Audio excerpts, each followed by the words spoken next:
1절을 보시면은 하나님의 아들 예수 그리스도 복음의 시작이라.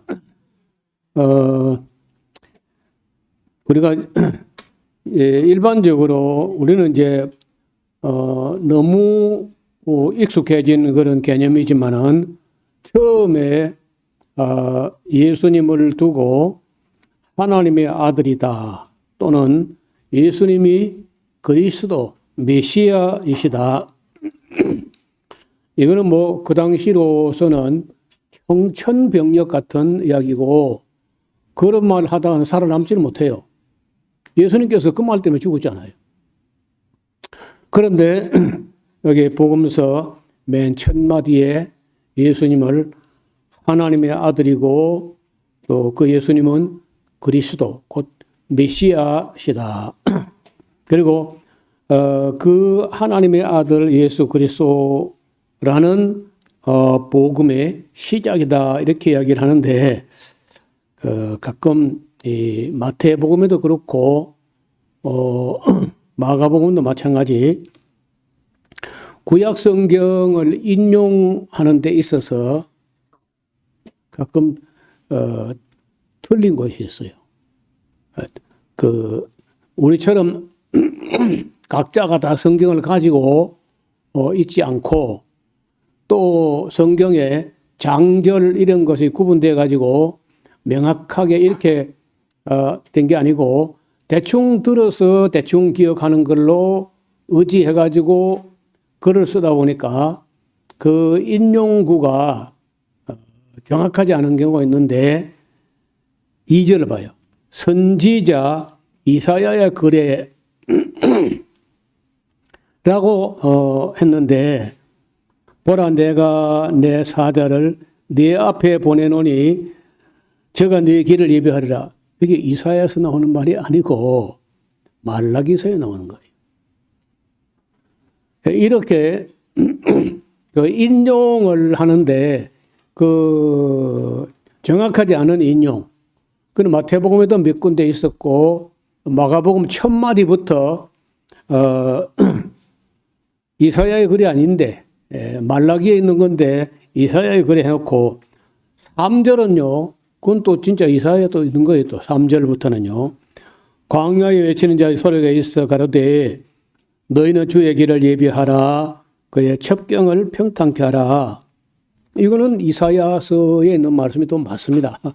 그래서 이런 인용에 있어서 지금처럼 우리가 각 개인이 그 글을 쓰는 사람마다 성경을 한 권씩 따로 개인 소장으로 갖고 있는 게 아니고 들어서 기억하고 뭐 기억 남는 대로 이런 걸 이제 대충 인용하다가 보니까 이런 그 실수가 있었다는 거죠.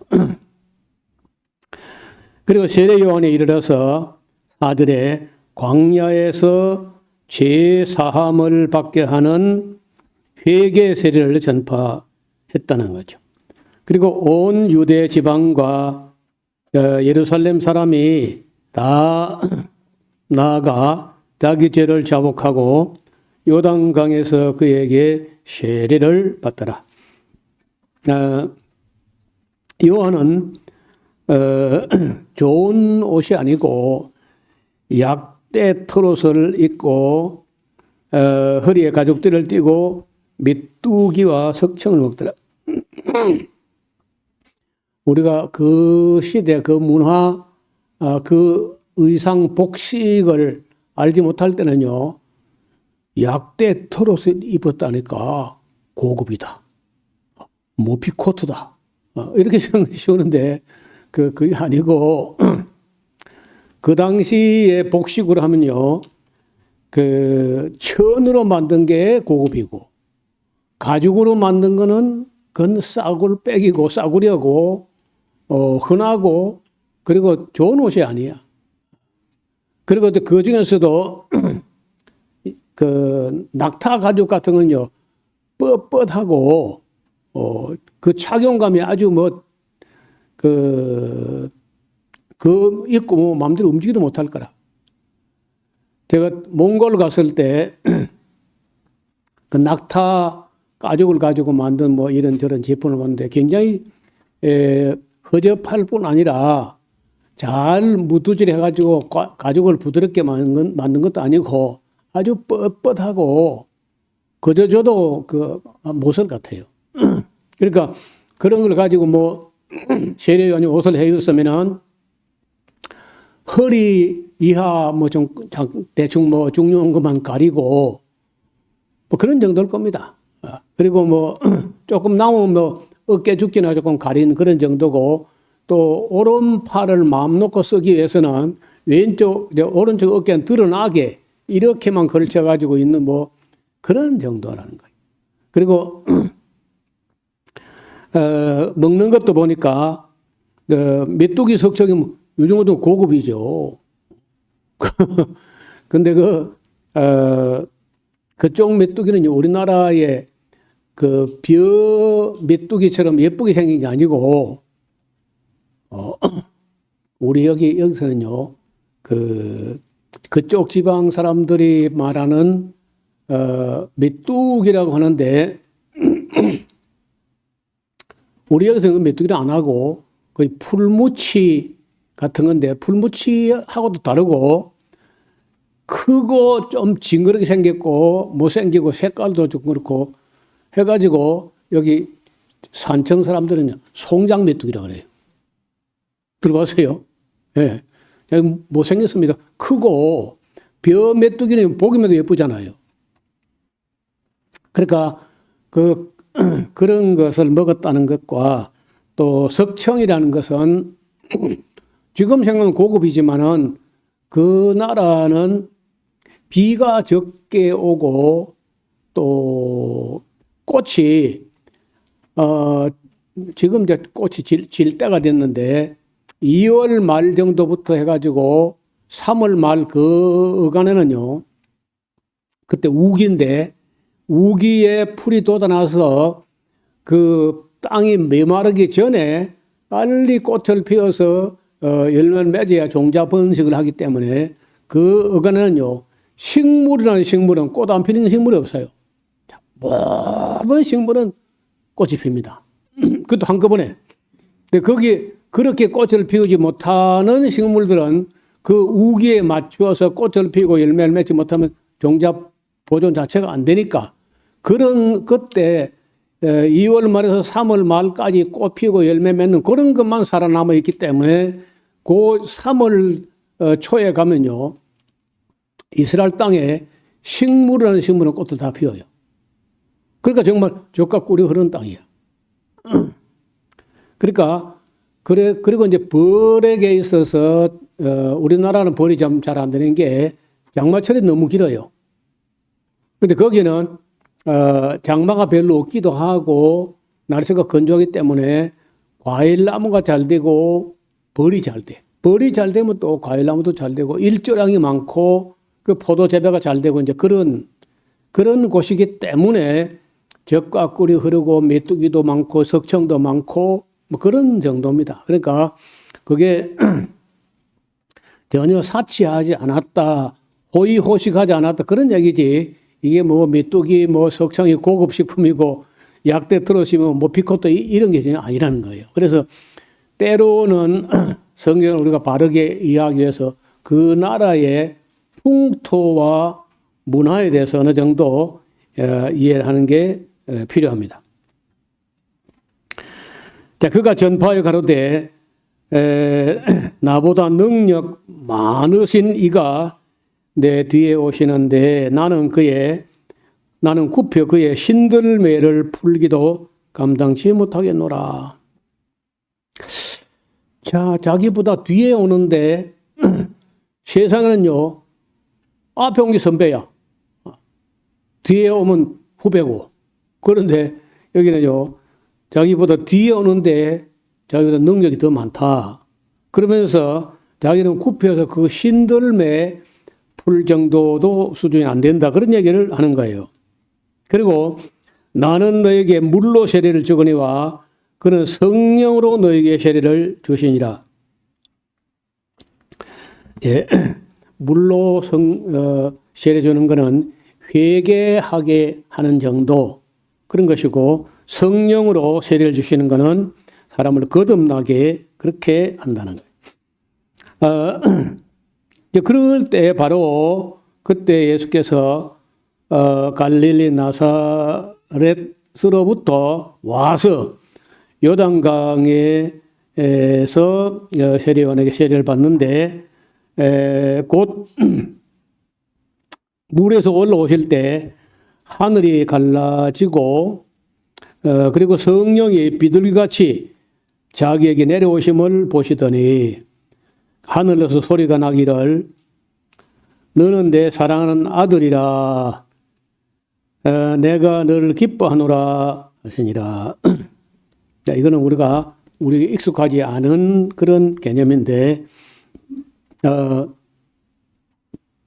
왕이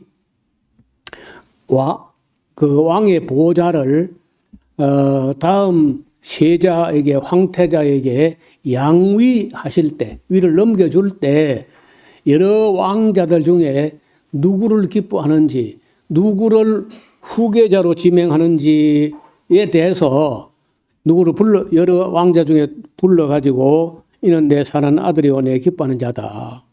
이렇게 하면은 그 사람이 그 왕을 이어서 다시 후계 왕이 되는 거예요. 그러니까 하나님의 후계자 하나님처럼 이렇게 이제 그런 용어가 된다는 거예요. 그래 할 때 성령이 비둘기처럼 그 위에 임하여 오셨다는 건데, 여기 놀랍게도 제일 처음 신약 성경에서 제일 처음으로 성부와 성자와 성령이 함께 한 자리에 나타나는, 성부 하나님은 하늘에서 음성으로, 성자 예수님은 물에서 세례받고 올라오는데, 성령 하나님은 비둘기처럼 형체로 그 위에 임하셨다. 그렇게 이루어져 있어요. 자, 그래서 그러자 바로 성령이 곧 예수를 광야로 몰아내셨다. 굉장히 빠르게 진행되죠. 여러분 오늘 낮 시간에 그 마가복음이 역동적인 복음이다. 이야기를 그냥 미주알 고주알 막 이렇게 성경이 있는 게 아니고 그냥 굉장히 빠르게 진행되는데, 이것이 바로 베드로의 성품과도 무관하지 않고, 또 이야기를 질질 빼고 그렇게 안 한다는 거예요. 내가 볼 때 베드로는 꼭 경상도 사는 것 같아요. 중청도 사람들은요, 말을 하는데 질질 끌고 무슨 말 하는지 알 수 없어요. 그리고 또 그냥 갈라 그래. 갈라 그러면, 글쎄, 왜 왔어? 하면, 또 잊어버린 것처럼 또 이야기를 한다는 거예요. 근데 경상도 사람 본론부터 말해요. 나서를 빌리러 가는데 경상도 사람들은, 너 집에 나 됐나? 바로 나서를 문다는 거예요. 근데 중성 사람들은요, 와가지고 말 안 해.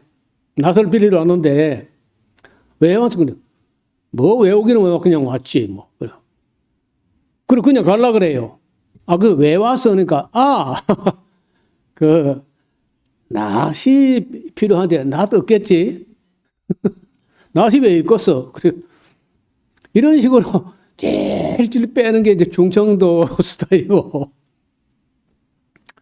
경상도는 결론부터 말하면 베드로는 하는 것만 딱 경상도 사람이에요. 아무리 봐도 경상도 사람.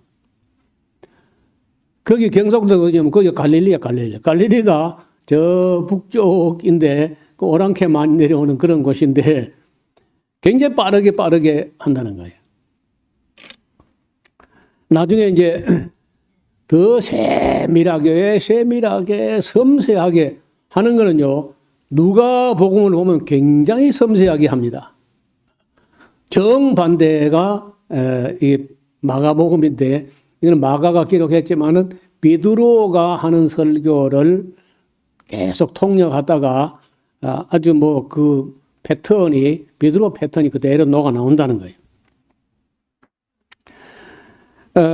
광야에서 40일을 계시면서 사단에게 시험을 받으시며 들짐승과 함께 계시는데 천사들이 수종들더라. 시험 받는 것도 마태는요, 뭐 1단계, 2단계, 3단계 그 굉장히 복잡하게 시험 받는, 시험 받다고 간단하게 하고 뭐 내용도 없어요. 그러니까 너무 많이, 마태가 볼 때는요, 너무 많이 빼먹었다. 그래서 이제 좀 더 보충하고 또 보완하고 이렇게 한다는 거예요. 여러분, 그 책을 쓰거나 혹은 또 말을 하거나 어디 가서 자기 소개를 하거나 이럴 때, 자기 말하는 사람 자기 자신을 너무 막 그렇게 의식적으로 낮추어서 겸손에 넘어서 막 그렇게 하는 건 또 문제가 있지만은 마가복음을 기록한 마가는요, 이 복음서 안에 마가 자기를 그려 넣은 장면이 하나 나와요. 그 베드로는 이 설교 패턴 속에, 말투 속에 어느 정도 보이는데, 마가가 은근히 그 자기를 이렇게 소개하는데 약간 우스꽝스럽게 무너진 그 파상된, 다시 말하면 깨어져 버린 이상한 그림으로 자기를 그려낸다는 거예요. 우리 여기서는 익숙하지 않은데 여러분 그 이탈리아에 가서 바티칸 박물관이나 그 파리에 가서 루브르 박물관 같은 데 가면은 그야말로 값비싼 어마어마한 그런 명화, 그림들이 있어요.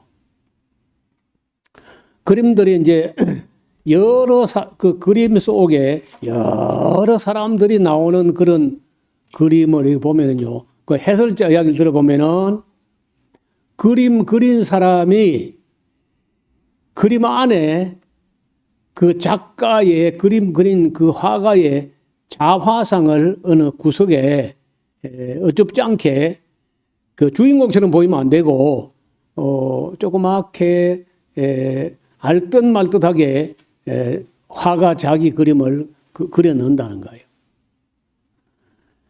여러분 그렇게 한 사람 중에 대표자가 있다고 하면은 나는 요나를 보는데, 요나서 보면 요나서라는 책 안에 자기를 그려놓은 그림이 있는데 그 그림이 여러 개요.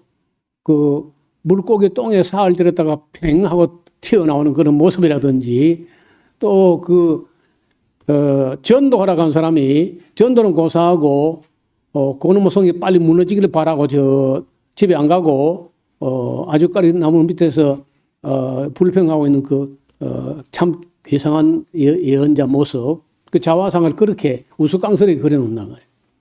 자기를 너무 화려하게 드러내면은 별로 환영을 못 받는데, 자기를 조금 코믹하고 조금 모자라는 듯하게 그려놓으면요, 독자들이 마음을 잘 열고 읽어주고 들어주고 한다는 거예요. 그래서 어디가 자기 자랑을 늘어놓으면은 눈살 찌푸리게 되는데, 자기 약점과 허점과 그 부족한 점을 드러내면은요, 마음이 열리게 된다는 거예요. 그래서 여기 마가는 그림을 좀 볼까요? 마가는 이 마가복음 안에 자기를 그리는데 어떻게 그리느냐? 병정들이 예수님하고 제자들하고 이제 함께 겟세마네 동산에 기도하러 갔는데 밤이니까 좀 덥고 하니까 옷을 정장을 입고 간 게 아니고 그냥 팬티만 입고 그 위에 혼이불 같은 겉옷 하나만 두르고 그렇게 갔던가 봐, 마가 요한이. 그런데 잡으니까 위에 혼이불 같은 그 겉옷 이 껍데기가 훌렁 벗어져 버리니까 마가 요한이 팬티 바르면 도망을 갔어. 그래, 이 그림이 나온다고. 마가복음 14장 51절 52절 펴봐요. 14장 51절 보면은요, 거기 한 청년이 누구면 자기야, 자기. 한 청년이 벗은 몸에 배에 혼리부를 두르고 예수를 따라오다가 무력에 잡힘에 배에 혼리부를 버리고 벗은 몸으로 도망하니라. 여러분, 자기가 자기를 굉장한 걸로 자랑스럽게 드러내지 않고 자기의 약점과 자기의 부끄러움을 이렇게 씀으로 해서 읽는 사람, 듣는 사람들 하여금 웃음을 자아내게 하고 마음을 열게 한다는 거예요. 오픈 마인드라고 하는데, 그래서 진짜 말을 잘하는 사람들 자기 자랑을 드러내는 게 아니고 자기 약점들, 자기 부족한 점들 이런 것을 몇 가지를 드러내면서 사람들은 편안하게 듣게 하는, 이거 하나의 말 솜씨라는 거예요.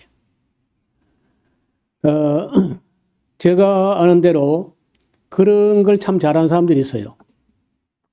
어디 가서 이야기할 때 자기 잘난 거, 자기 자랑거리 이런 걸 얘기하는 게 아니고 자기가 얼마나 웃기는 사람인가, 자기가 얼마나 부족한 사람인가, 자기 치명적인 약점들을 불쑥불쑥 몇 개 꺼내가지고 폭설을 터뜨리게 하는 그런 합법이 있는데, 내가 볼 때 그 제일 잘하는 사람이 명성교회 김사만 목사예요.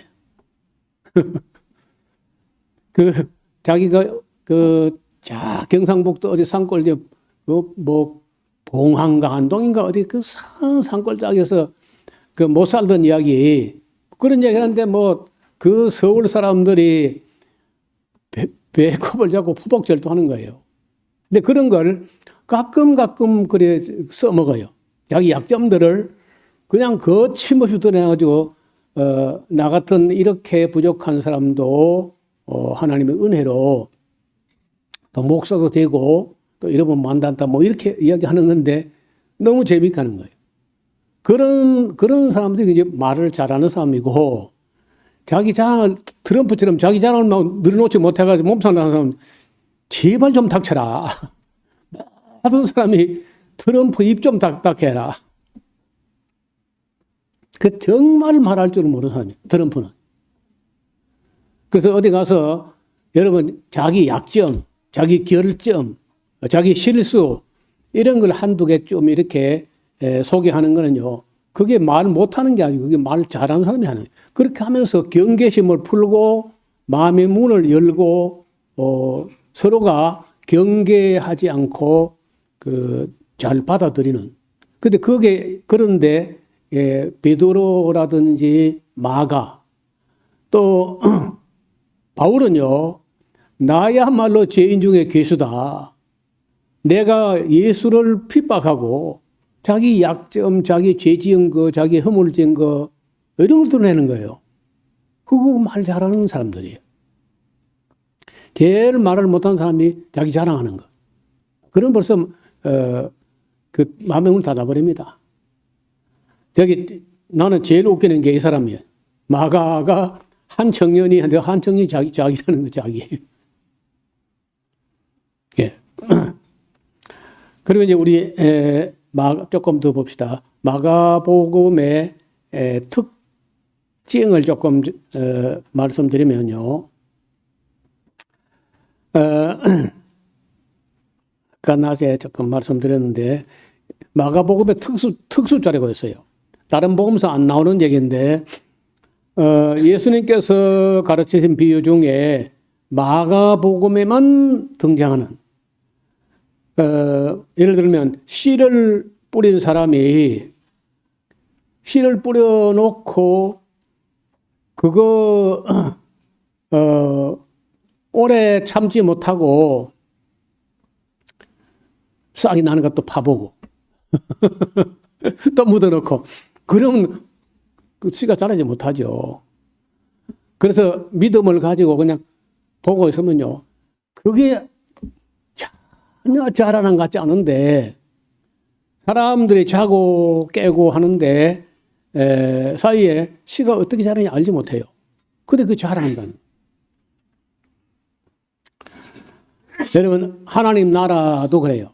도대체가 지금부터 2000년 전 그 시대에 책도 잘 없고 신문도 방송도 매체도 아무것도 없는데 그 갈릴리에 뭐 어부들 몇 사람하고 그 12명 뭐 열 몇 명 그 몇 사람 놓고 온 세계를 땅 끝까지 가서 복음을 전하고 예수님의 교회가 세워질 거다.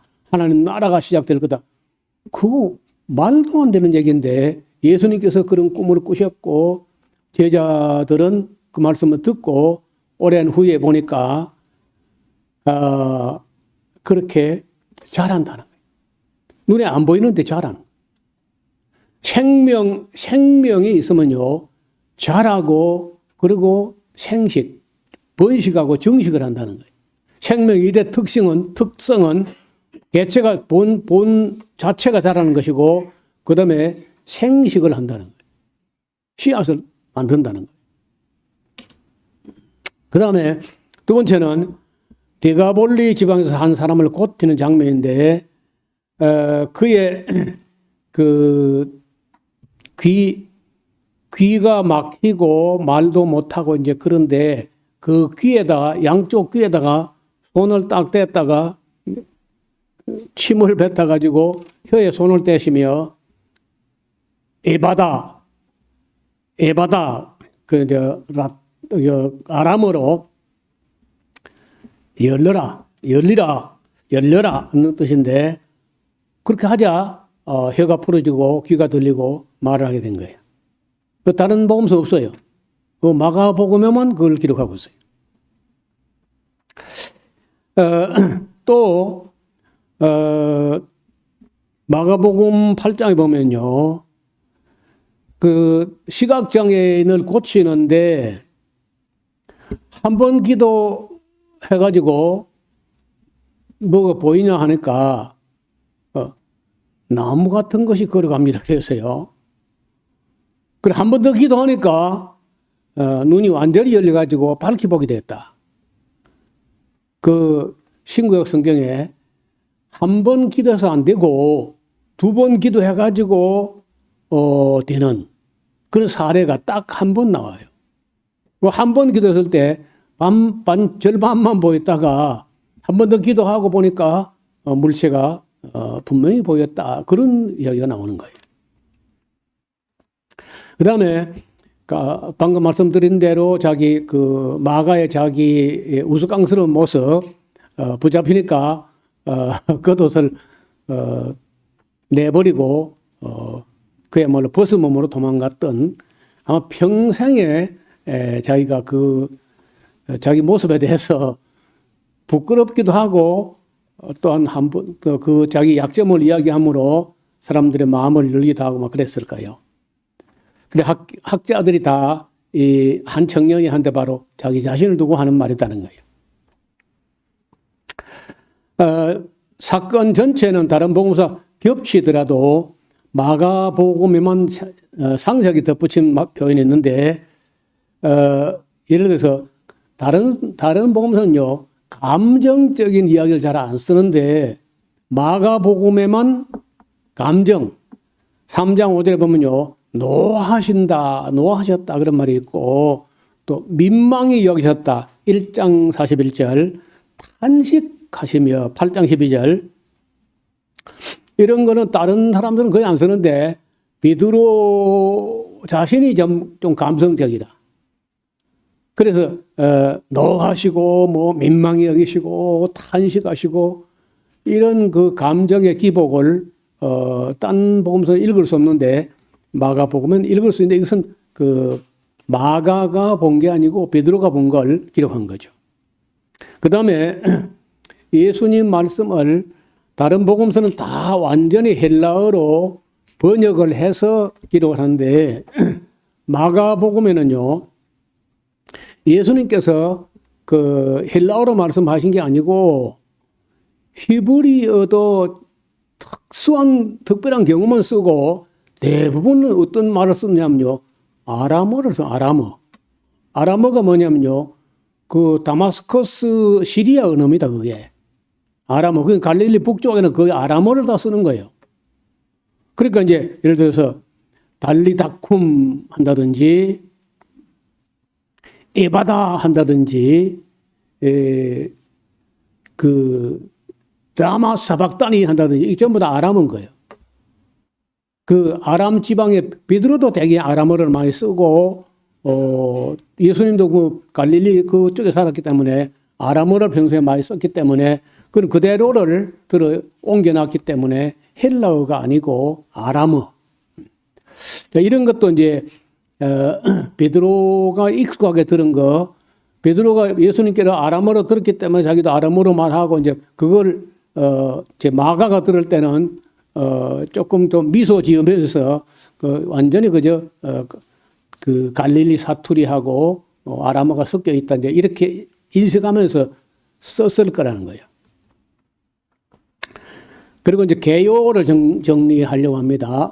오늘 그 마가복음의 총론 같이 전체 개요를 보면요, 마가는 바울과 바나바의 수행원으로 섬겼던 사람이고, 두 번째는 그 바나바 자기 외삼촌 되는 바나바하고 두 번째 여행을 출발했다가 얼마 안 가서 바나바가 세상을 떠났는지 베드로의 수행원으로 섬겼습니다. 그래서 마가가 전한 복음은 어떤 면에서는 베드로 복음이라고 할 수 있는 거죠. 마가의 복음서는 다른 복음서의 기초, 맨 먼저 기록했기 때문에 아마도 다른 사람들이 쓸 때 그걸 참고하면서 썼을 것이고 도움이 됐을 거라. 그 다음에 세례 요한의 사역, 우리 아침 오늘 그 본문에 바로 봤죠. 세례 요한의 간단한 사역과 그리스도 준비. 여러분 그 마태복음하고 누가복음에는요 예수님 탄생 기사가 있는데 마가복음은 그런 거 없어요. 바로 그냥 30살쯤 돼서 역사 무대에 바로 나타나는 것부터 시작합니다. 뭐 어떻게 탄생했다 이런 거 다 빼버리고. 그 다음에 이제 제자를 부르시는 장면은 마태복음하고 비슷하고 천국에 관한 비유. 천국은 마치 뭐뭐 같다 하는 비유가 잠깐 나옵니다. 그리고 병자들과 귀신 들린 자들을 고쳐주시는 건 거의 비슷해요. 그 다음에 7병2여로 4,000명을 먹이신 사건이라든지 베드로 신앙 고백은 너무 중요하니까 똑같이 다 등장합니다. 그리고 변화산에 올라가서 예수님의 영광스러운 모습을 보았던 그 기록은 똑같습니다. 그리고 이제 바로 그 길로 예루살렘 갈보리산으로 가는 길을 기록하고 올라가시면서 바로 순환, 예루살렘 올라가면은 이방인에게 넘겨서 채찍질 당하고 그리고 이제 십자가에 달려 돌아가시게 될 것도 미리 이야기합니다. 그리고 이제 종려주일에 예루살렘 입성하는 거하고 입성하시자 바로 왕궁으로 간 게 아니고 왕인데 성전으로 가셔서 성전을 청결하고 숙청하는 그런 장면이 나오고 그리고 이제 마지막 한 주간 이야기는 지난번에 우리가 마태복음에서 본 대로 한 주간에 예루살렘에서 그 바리새인들, 서기관들, 율법학자 이런 사람들하고 경론이 벌어집니다. 그리고 어떤 율법사가 와가지고 그 크고 첫째 가는 교훈이 뭔가, 계명 중에 어느 계명이 큰가. 그리고 마가복음에도 마태복음처럼 종말, 세상 끝날에 있을 일과 예루살렘 종말에 있을 일들을 간단하게 기록합니다. 그리고 비단이 문둥이 바리새인 시몬 집에 초대된 사건을 기록하고 있고 그리고 이제 바로 목요일날 최후의 만찬을 드신 사건 그리고 십자가의 순환과 부활 이야기는 뭐 거의 같은 얘기를 쓰고 있습니다.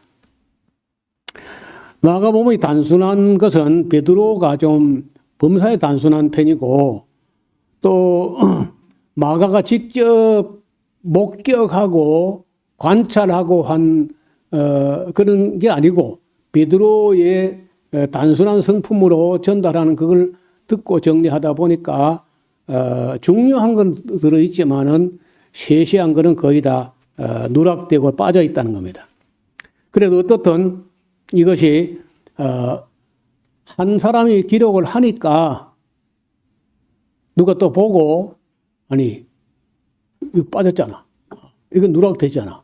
이것도 중요한데 하고 마태가 좀 더 보태고 또 마태 마가를 읽어본 누가는 자기 나름대로 이게 다였을까 하고 직접 여기저기 찾아다니면서 예수님 그림자라고 지나갔던 모든 곳을 한 2년간 답사하는데 그 누가가 그 2년간 답사할 기간에 사도 바울은 가이사랴 감옥에 2년간 갇혀 있었거든요.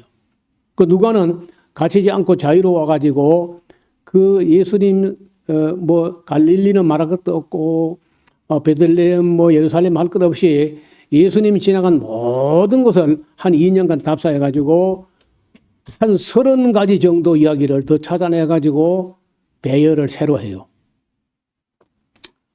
그래서 누가복음이 길이가 제일 길어지게 됩니다.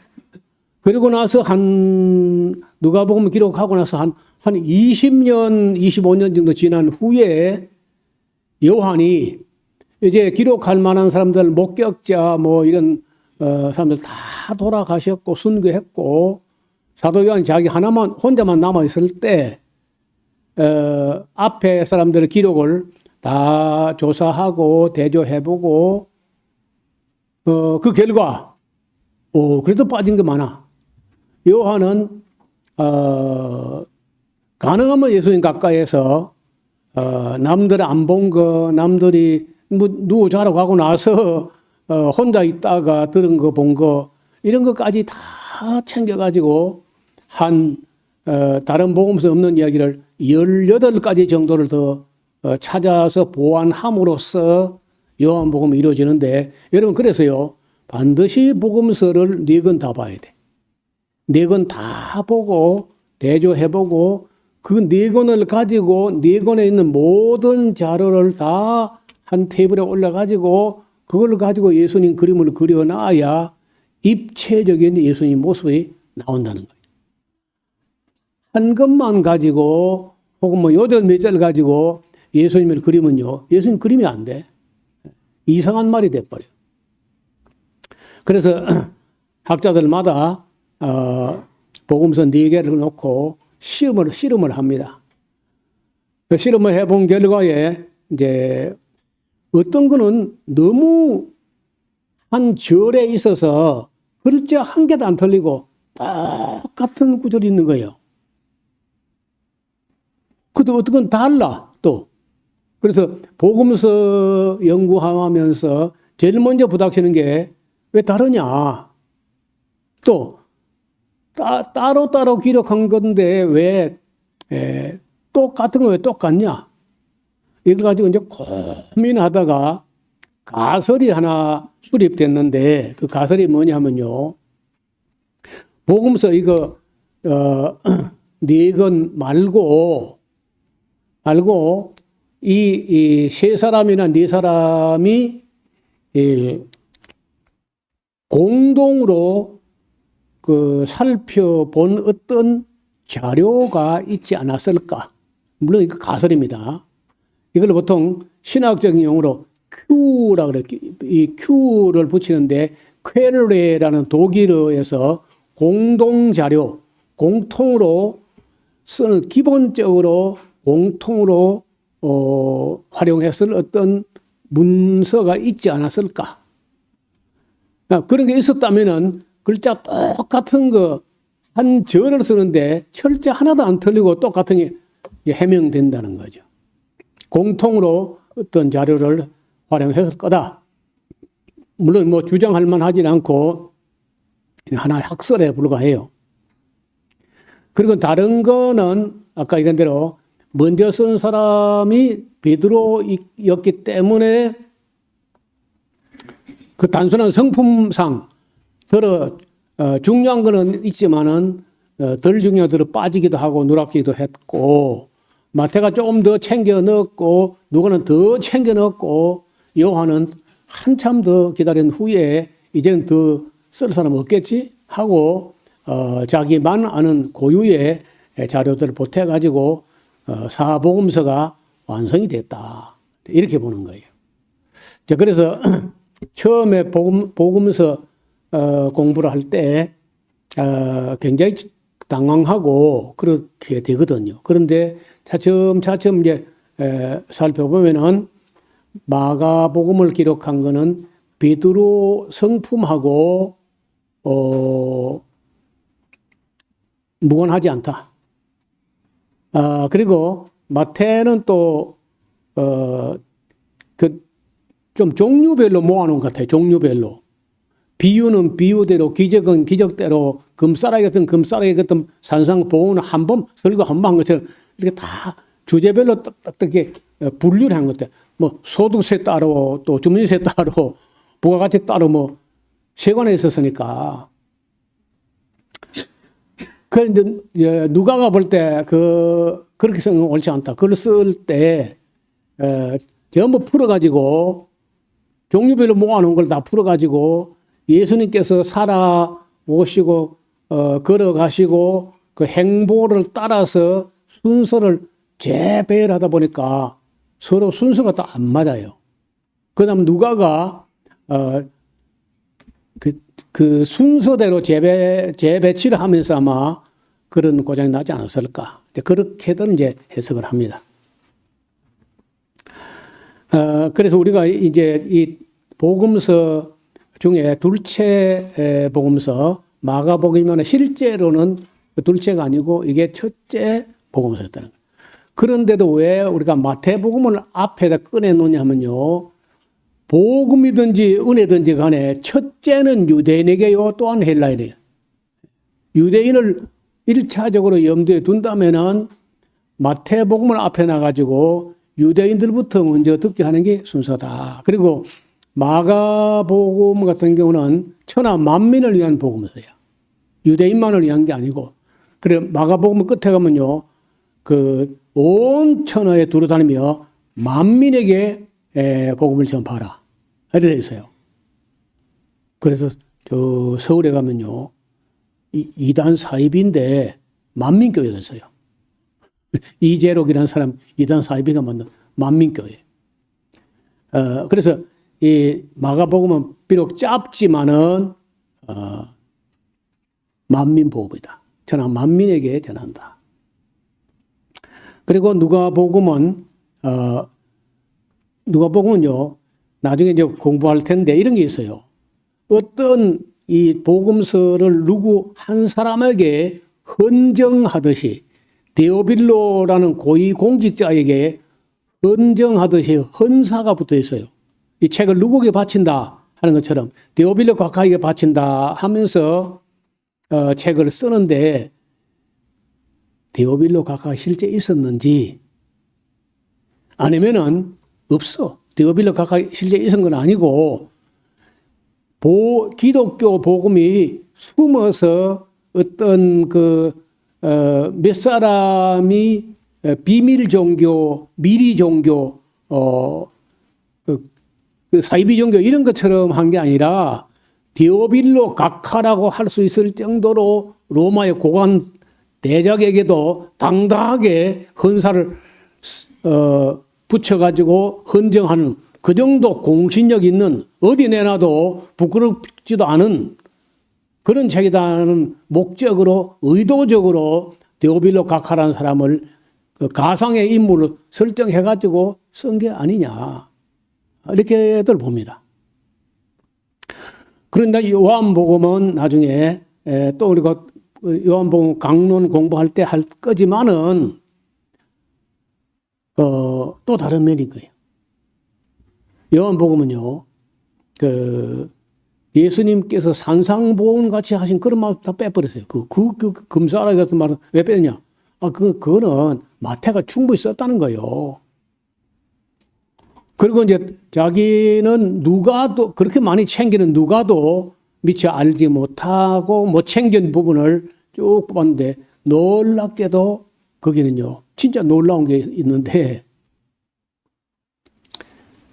예수님을 여러분 그 마태는요 아브라함의 자손 다윗의 자손 이렇게 하잖아요. 아브라함의 자손 다윗의 자손. 그다음에 누가는요 의사가 의학적인 관점에서 볼 때 아브라함도 별로 의미가 없고 다윗도 별로 의미가 없고 또 무슨 뭐 요셉도 뭐 양아버지에 불과하지. 그리고 혈통적으로 오히려 여자 마리아의 아들이지 무슨 요셉의 아들은 아니잖아. 뭐 이래서 이제 여인의 자손이다 이렇게 했다는 거예요. 그런데 요한은요 글쎄 뭐 아브라함 자손이란 말도 틀린 말이 아니고 다윗의 자손도 맞는 말이고 여인의 후손 다 맞는 말이지만 그보다 더 중요한 거는 하나님의 아들이시다.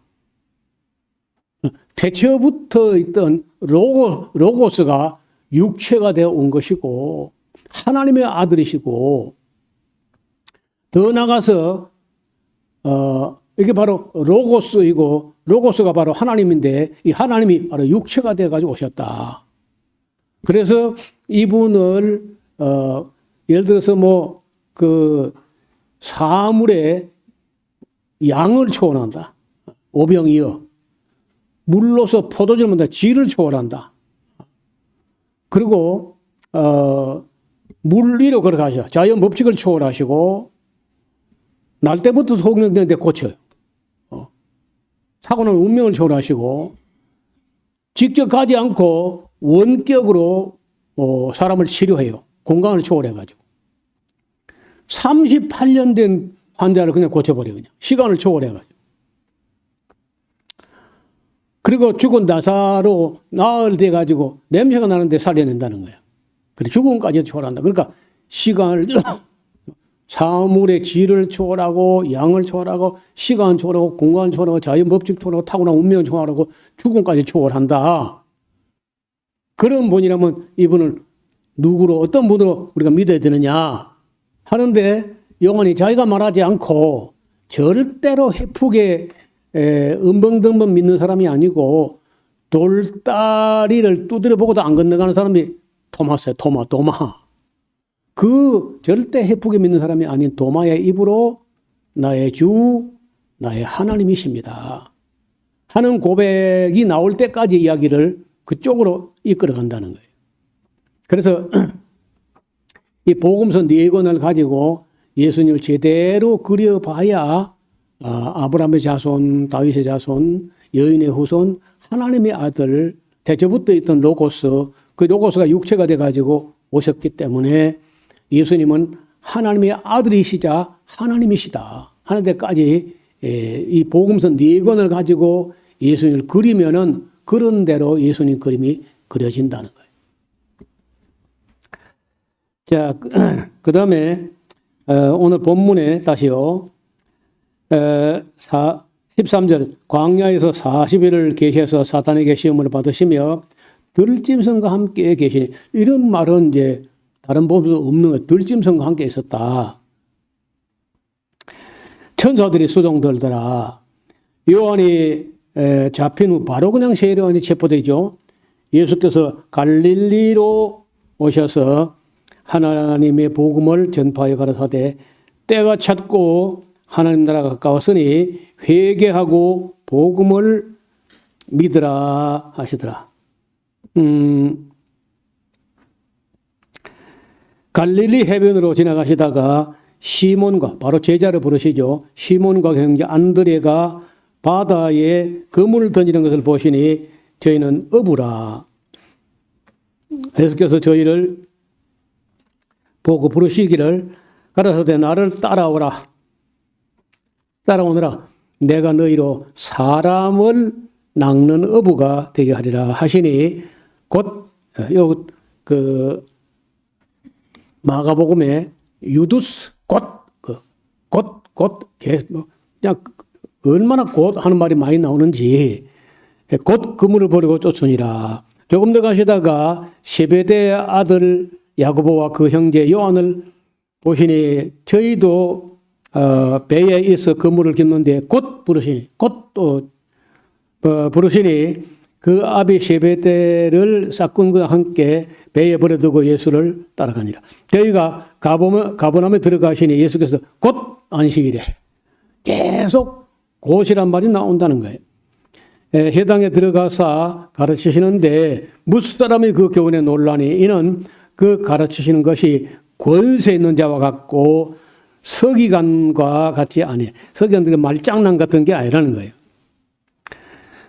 무슨 얘기냐면 아침 저희 회당에 더러운 귀신들이 여러분 그 예수님께서 혹은 그 복음서 기자가 꼭 예수님께서 귀신을 보고 말할 때 더러운 귀신이라고 하는 거예요. 여러분들은 이제 귀신 들린 사람들을 직접 많이 안 보셨을 텐데 저는 저를 공부를 시키려고 그랬는지 의외로 귀신 들린 사람을 많이 보여주셔가지고 그 더러운 귀신은 말이 그 실제로 실감이 나요. 여기 원지 그 주차장이 지금 조금 내려갔잖아요. 원래는 그거보다 조금 위에 그 보건당 약방 하는 그 앞에 그 조금 넓잖아요. 그 주차장인데 그 주차장에 귀신 들린 사람만 있었어요. 한여름인데도 굉장히 두터운 담요처럼 생긴 오버코트를 안에 속옷을 겹겹이 끼어있고 그리고 오버코트를 세탁을 한 지가 몇 년 된지 알 수가 없어요. 그리고 코 안 대봐도 냄새 나는 것 같아요, 그냥. 아예 가까이 가지도 않습니다, 아무도. 그런데 그 사람이 내가 볼 때 집이 있는 것 같지 않거든요. 그 집이 뭐냐? 집이 오버코트야. 그거 입고 아무데나 자. 근데 겨울에 보나마나 노숙을 할 텐데 얼어 죽지도 않고 해마다 나타나 또. 근데 세수를 해본 경험이 있는지 알 수도 없고 하여튼 그냥 더러워요. 그 사람만 그런 게 아니고 여러 번 여러 케이스에서 이상한 사람들을 봤는데 더럽더라. 아니 심지어 어떤 분은요 점하는 귀신 들린 부인인데 방금 목욕탕에서 나오는데도 느낌이 더럽다는 거예요. 언클린. 예. 깨운하지가 않고 깨끗하게 느껴지지 않아요. 방금 목욕탕 나왔어도. 그래서 더러운 것이나 더럽다는 거 자꾸 이야기해요. 여기도 나온 더러운 귀신 들린 사람이 소리 질러 가로되 나사렛 예수여 우리가 당신과 무슨 상관이 있나이까 우리를 멸하러 왔나이까 난 당신이 누군지 아노니 하나님의 거룩한 자이다. 아주 더럽지만은 귀신이니까 아주 귀신같이 알죠. 예수께서 꾸짖어 가라사대 잠잠하고 그 사람은 나오라 하시니 더러운 귀신이 그 사람으로 경련을 일으키게 하고 큰 소리를 지르며 나오는지라. 다 놀라 서로 물어가라되 이는 어쩌면요 야 이 권세 있는 새 교훈이다 야 더러운 귀신들을 명한즉 순종하는 거 아니야. 이래가지고 예수의 소문이 곧 온 갈릴리 사방에 퍼지게 되었습니다. 28절 또 나오죠. 28절에 예수의 소문이 여러 번 나오는 말이에요. 곧 온 갈릴리에 퍼졌다. 회당에서 나와 곧 또 나오죠. 야고보와 요한과 함께 시몬과 그 안드레아 집에 들어가시니 시몬의 장모가 열병으로 누웠는지라. 사람들이 곧 그의 일로 예수께 구하 여짜온데 나아가서 그 손을 잡아 일으키시니 열병이 떠나고 여자가 저에게 수종더니라. 또 저물어 해질 때에 모든 병자와 귀신 들린 자를 예수께 따라오니 온 동네가 문 앞에 모였더라. 예수께서 각색 병 든 많은 사람을 고치시며 많은 귀신을 내쫓으시되 귀신이 자기를 알므로 그 말하는 것을 허락지 아니하시니라. 그리고 새벽 오히려 미명에 예수께서 일어나사 나가서 한적한 곳으로 가서 거기서 기도하시더니 시몬과 및 그와 함께 있는 자들이 예수의 뒤를 따라가 만나서 가로되 모든 사람이 주를 찾나이다. 여러분요, 사람들 막 새벽 기도 예수님께서 하고 나오는데 사람들이 막 몰려가지고 모든 사람이 예수님을 찾습니다. 그러면요, 우리 같으면 그래, 그럼 가보자, 만나보자. 이리 할 것 같은데, 그럼 만나봐야지. 예.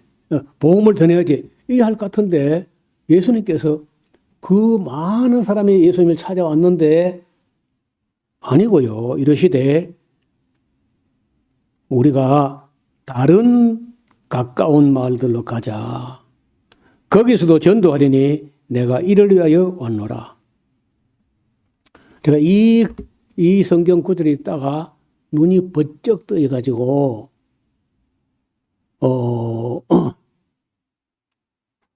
우리가 예배당에만 있을 게 아니라 다른 가까운 마을들로 가자.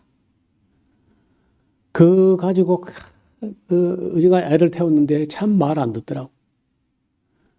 그래 한 번은 우리 산청 초등학교 우리 후배 한 사람이 강영순이라는 목사인데 진주 고신척 SFC라고 학생회를 지도한 지도 목사예요. 자기 부인은 약국을 차리고 약사를 하는데 이분은 자기 부인이 약국 해가지고 벌은 돈을 가지고 학생 선교에 다 쓰고 이렇게 하는 분이야. 부인은 돈 벌고 남편은 쓰고 이제.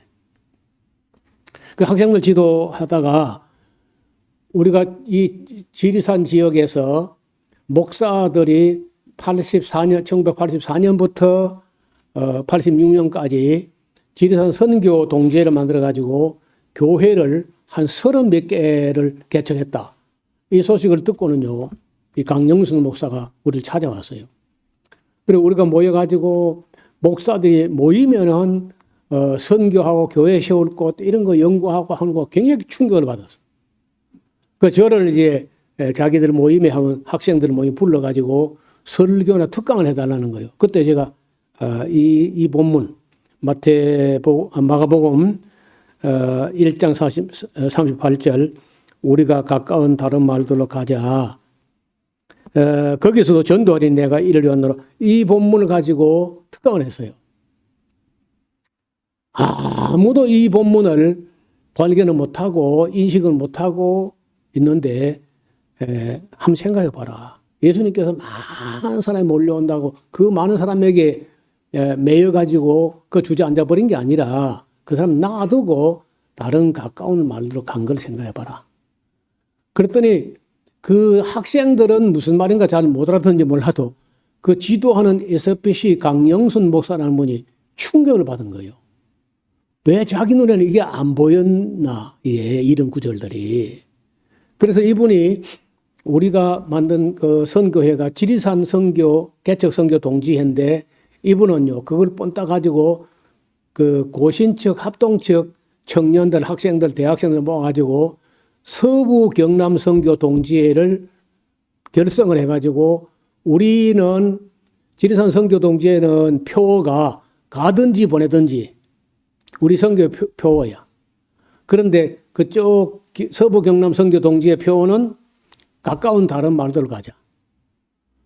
그래가지고 이 대학생들을 훈련시켜가지고 여름에 마을마다 가면은요, 느티나무가 있고 동네 입구에 정자나무 정자가 있고 하잖아요.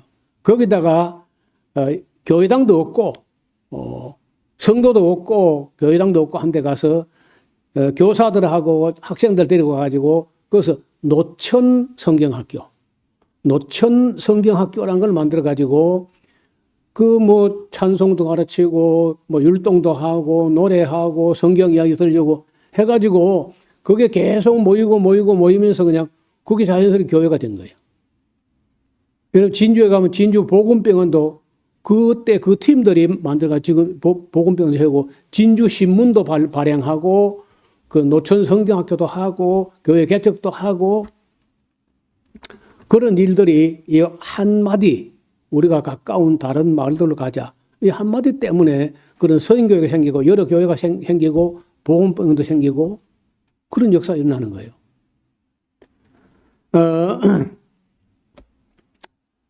여러분 39절에 이에 온 갈릴리에 다니며 저희 여러 회당에서 전도하시고 또 귀신들을 내어 쫓으시더라.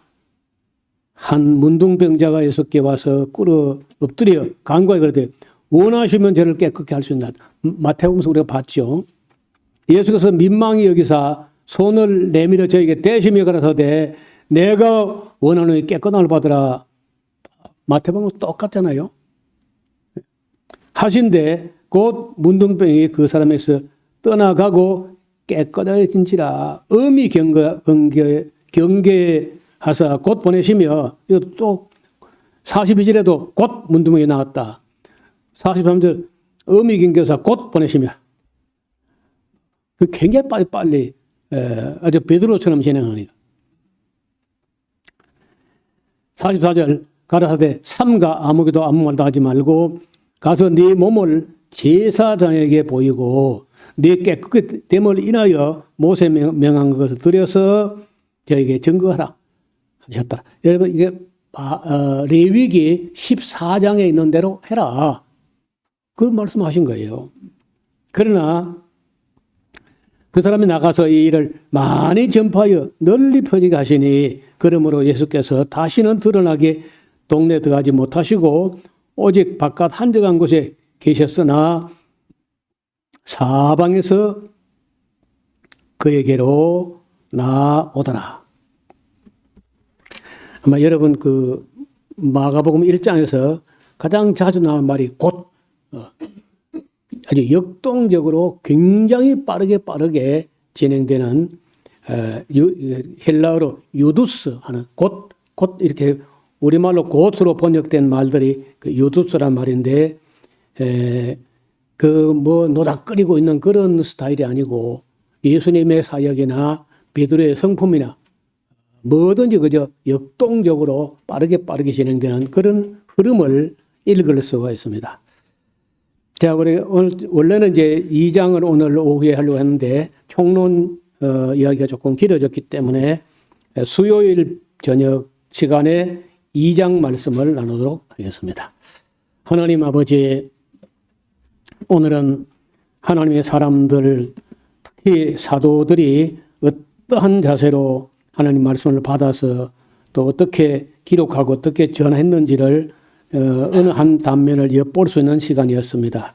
베드로 사도께서 예수님 말씀을 어떻게 듣고 어떻게 전하였으며 어떻게 기록하고 또 어떻게 전했는지 오늘 살펴보는 시간이었습니다. 우리도 이 말씀을 잘 배워서 우리가 예배당에 나오는 사람들을 기다릴 것이 아니라 가까운 다른 마을들로 가서 복음을 듣지 못한 사람들에게 전도할 수 있는 우리 모두가 되게 하옵소서. 우리가 사는 우리 집 근처 또 우리 손길, 발길, 관심의 영역까지 우리가 가서 사람들을 교회로 데려올 뿐만 아니라 거기 또 가서 전도하고 거기서 예배드리고 가서 그들을 위해서 기도하고 하나님 말씀 전하는 그런 역사가 이루어지게 하여 주옵소서. 예수님 이름으로 기도하옵나이다. 아멘.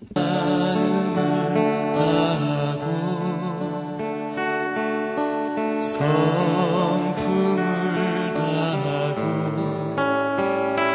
힘을 다하여서 여호와를 사랑하라. 내게 준 계명을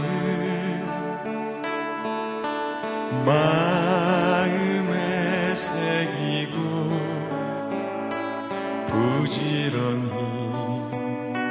부지런히 이웃에게 전하여라.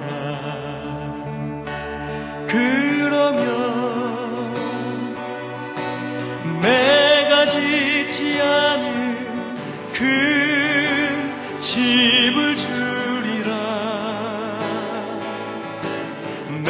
내가 심지 않은 과실을 먹게 하리라.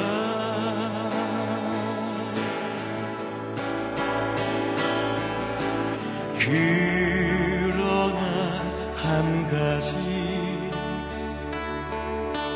잊지는 말아라. 죄인된 우리를 구원하신 여호와